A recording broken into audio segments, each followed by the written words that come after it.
What's up, y'all? It's your girl, J. Renee with Prison Riot Radio. I hope that you're doing well. This evening, we have a brother on the phone. We've got to chat with him before, but we had to run it back, okay? Many are calling him a woke hip-hop artist, L. Bentlly 448, okay? And now, he's Prison Riot Radio. He's one of our regulars, and we definitely accept him with open arms and much love, okay? So today, he will be giving us an exclusive breakdown of the meanings and the symbolism behind the lyrics of his trending mixtape song called Don't Think About It Too Much. We're also going to discuss his perspectives about the new movement. The mass media has been calling wokeism culture, and just different things that's emerged in the U.S. In 2020 and beyond. So let's jump right in there with him. What's up, bro? How you doing? Hey, I'm doing good. Good. I'm always glad to hear that. So let's jump right into it. So we played your song, prior to you tapping in with us, and the listeners have a lot of great feedback. So I just have a question. Why did you spit all that heat over that beat? From Drake's Too Much song from 2013, Was Never the Same album. Well, it was something that I wasn't intending on doing, but at the time when we was recording, a guy just played the beat, and I just went in on it just with some available verses. It was halfway freestyle, and one verse I had already, so I just went with it. And then at the end, the hook is by a singer. Drake sampled that song from another songwriter out the UK, and I can't think of his name, but shouts out to him. Don't think about it too much. Great song. I liked it, the message and the feel of it. Okay, for sure. So, break down some of the lyrics from us. Let's start with the first verse. Okay, in the first verse, quote, "This a liberation party, taking freedom like Robert Mugabe. This freedom song for me and you, the people, everybody. Love to Drew Ali and Garvey and Moses. Let my people go from inhering all over." End quote. So I started it off with, this is a liberation party. So what I'm saying, Juneteenth, this is something we supposed to celebrate as a people every day. It's a liberation party. And I use Robert Mugabe, which is a guy from Zimbabwe. He's no longer, in power, but he took his freedom back from the English back in '82 and gave it back to Zimbabwe. And what I'm saying is we got to be willing to take our own freedom back and choose our own destinies. And I gave shots to the noble Drew Ali, who was a leader for the Moorish American Science Temple. Also Marcus Garvey and the biblical Moses. We got to, really, pay homage to the people shoulders that we are standing on, and that's why I use those particular guys. The second line is haters tripping, slipping on us like a transmission. We the birth of a nation, not D.W. Griffith. Nate Parker, we listening. Kaepernick, no allegiance to the Star Spangled Banner. Got us locked up in Indiana. It's the new Jim Crow. If you ain't know, ex-Michelle Alexander. End quote. So in that part of the song right there, I talked about the birth of a nation. This is no D.W. Griffith. For people who don't know, D.W. Griffith is the filmmaker in the 20th century that made The Birth of a Nation, the first major film in America. And The Birth of a Nation was a racist movie. It depicted people of color in a bad light. And this is where a lot of the stereotypes come from. And in the film, it depicted the Ku Klux Klan being the heroes. And what's ironic about this, Woodrow Wilson at the time, the U.S. president at the time, in 1915, he played this movie in the White House for everybody, And then I said, Nate Parker we listening. So it's a birth of a nation like Nate Parker. He's a filmmaker in the 20th century. He's an African American, and he produced a movie called The Birth of a Nation, and it was about the Nat Turner story. So a lot of people didn't know the background of why he made that title, and I thought it was important to say that. You know, it's the birth of a nation like Nat Turner, somebody winning their freedom, not in the sense of what Griffith was talking about, in the sense of what Parker was on. And then when we talk about Michelle Alexander, you know, mass incarceration is the new slavery. And she calls that the new Jim Crow. For anybody, I don't know what Rocky was sleeping up under. If you ain't read Michelle Alexander's The New Jim Crow, you got to go check it out, because it explains how this system of mass incarceration is really the new slavery. You know, I'm sorry. Go ahead, bro. Go ahead. You got it. What'd you say? I said, go ahead. I'm sorry. I didn't mean to cut you off. Okay, the next part is quote, we gonna build a brighter tomorrow. That's on October my creed, but don't call me Apollo. I'm digging the tunnel out of this oppression like I was El Chapo. End quote. So that's what we got to do. So we got to dig our own tunnels out of our own problems. Be self-sufficient. The next part, quote, in my low, I was salso when I waved that bird on a beam. Now my thought is on high. Let's free the people like a bird on a beam. End quote. So in that particular part right there, I'm talking about Sosa out the movie, the character in Scarface, you know, the drug lord. You know, in my lows in life, when I was a drug dealer, you know, I used to put birds, a kilo of cocaine on triple beams, and that was low. I didn't know no better. I was unconscious. But now that my thought is higher, my moral is higher, let's free the people like real birds that's on the beam outside. Let's free the people.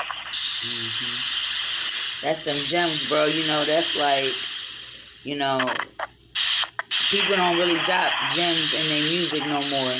You know what I mean? And I like the fact that you're a type of artist that does that. So let's move on to the second verse. Break that Okay. down for us. So in the second verse, it starts, quote, it felt like a dream, but really, man, it's a nightmare. You see the game cold, but Michigan winter winds are not fair. End quote. So what was really important to me about this line was I was alluding to the American dream, sometimes feeling like a nightmare. But I also wanted to bring consciousness to the fact that our beloved Dr. Martin Luther King, when he wrote that I Have a Dream speech in 1963 in Washington, D.C., that he also had an American nightmare speech where in 64 that he did in Cleveland, Ohio in 1964. So what King was talking about, he was like, man, I'm a victim to all this racism. What's going on? All this work that I'm doing. Why am I going through this? And he wrote a speech called The American Nightmare. So I thought that was really telling with the times that we are living in. The next part is, quote, is, now when haters see me, man, they all stare, thinking how he made it up out of there from a shoe sale for 10 years. Tears falling from a top tier, left hanging like a chandelier. I had to conquer a lot of fears that pointing your fingers at brothers here and realize you got to look at self. End quote. So on that particular one, when I say shoe, for some of the people out there that don't know, that security housing unit, that's solitary. I was in solitary for a decade for unjust reasons. And the thing was, when I got out of solitary after a decade, and I seen people, they was looking at me strange, like, man, how did you make it out of there? It was some people mad at me. It was like, hey, why ain't you crazy? Why ain't you broken? Why ain't you on meds, you know? So I feel that's what they're going to do you know, when I emerge about this situation. And you know, while you're going through this stuff, you know, people leave you hanging sometimes. You know, there's people out there, they say they love you, but they leave you in here. And, you know, and you cry real tears. But this is the same place where I learned to conquer my fears. So my thing is, my message to people is, wherever you at and you're going through your pain, be willing to conquer it where you at. You got to be strong in it, and I know that's hard to do. And another part of the verse, I told people tend to point their finger at people in prison, like as if prisoners is the fault. But I told them, man, don't point your fingers at brothers here. Start looking at self. Look at yourself. Build, so we can build and be a better community. Right, bro. You know, I appreciate you that. Oh, I'm sorry. Go ahead. Don't let me stop you. Don't give them all them gems. Okay. The next part is quote. Then I was blessed with a second breath to prophesy like Enoch. I'm feeling like I am the new Pac, cause Yah blessed me with the Ruach to move, y'all. End quote. So I know I didn't got a lot of flack for that, because, you know, for my people in the spiritual community, you know, when I say prophesize, I'm talking about it in the Hebraic or Hebrew sense of Naba, which means an inspired speaker or singer. That's what prophecy means in the Hebrew language, the original language. That's what it means. It means to inspire, right? So I'm prophesizing like Enoch. If y'all don't know who Enoch is, it's a missing book in the Bible, the original Bible. And Enoch is just talking about the coming, you know, of God, you know, which I call Yahweh, you know, to deliver, you know, the righteous people. And then I said, I'm feeling like I am the new Pac. Well, for one, can't nobody feel the shoes of Tupac Shakur. And that's something that I ain't trying to do. But what I'm saying is, I'm real in the sense that LB 448 is here, and I'm here to do my job. I'm here, man, to speak to the people and spark their brain and get the people to do what they need to do. So when I say, because I was blessed with the Ruach, another Hebrew word which means spirit. Ruach, I'm blessed with the spirit to move y'all, to inspire y'all. And I feel like that's my purpose, and that's why I put it there in the record, right? So, the next one is, quote, we were never made to bow down. We were made to wear the holy crown. In Revelation, it was all found, these biblical times, calling for spiritual rhymes, symbols and signs, draw from your circles and lines, squares and pyramids, end quote. So, again, you know, I'm being a little spiritual right here, but when I'm telling the people that's out there, anybody that's righteous, we were never made to bow down. We were made to wear the holy crown. Holy meaning the set apart crown. We was meant to wear that. And you know, when you go to all the holy scriptures and books, it tells you that, you know.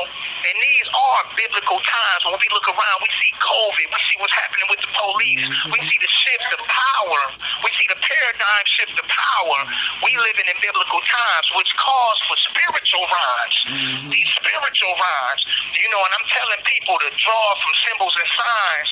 Your circles, the people you around. Your lines is your particular doctrine that you adhere to. You know, your squares, the foundations that you're standing on, and your pyramids, however you want to draw a conclusion to that. Some of this stuff, I'm going to be real, hey, I don't know what it means. Sometimes the Most High give me the right and it come out like that. Right, I'm going to be honest with the people out there, right? The next portion of the verse goes, quote, when you know who you are, they are fearing it. For this they will call you a heretic, for embracing your Israelite heritage. The whole globe is your inheritance. End quote. So on that particular one, you know, being a heretic, you know, in earlier times, that means that you went against what the Roman Catholic Church or any like religious authority said. So you was a heretic. But when you look at the word heretic, its Greek root means able to choose. So, I'm just letting the people know it's a reason why I choose my particular heritage, and it's something to look into. It's well thought out. And other people should invest in their heritage and do your thing. Never let nobody tell you wrong for finding out who you are. And this is that's what that's about. So the last verse on there is quote, "Now turn to see signs in the eclipse. Only freedom can really appease us. We was brought over here on the slave ships. America is the new Egypt." End quote. So we already know who Nat Turner is. He was the brother that led a revolt in slavery times in Virginia, and unfortunately, it didn't happen for him, and he was killed, and he was fighting for the right thing. But he seen the sign in the eclipse. What I'm saying, man, we all have omens. It's signs of the times, and you should be able to look in them and check them out and get that feeling. It's something about the universe that tells us it's time. And what I'm saying right now is those times. And I'm saying that America is the new Egypt in the biblical sense, because when you go to Deuteronomy 28:68, the Most High said, "I would deliver the lost children of Israel back to Egypt in ships, and you will be sold as slaves." If you telling me that's not a straight parallel to what happened, man, to people of African descent that was brought here on slave ships, 1619, you dig, and sold as slaves here, I don't know what to tell you. So America is the new Egypt in the sense that our minds are in bondage, but also the fact that we were brought over here on slave ships. So I'm just giving the people something to think about.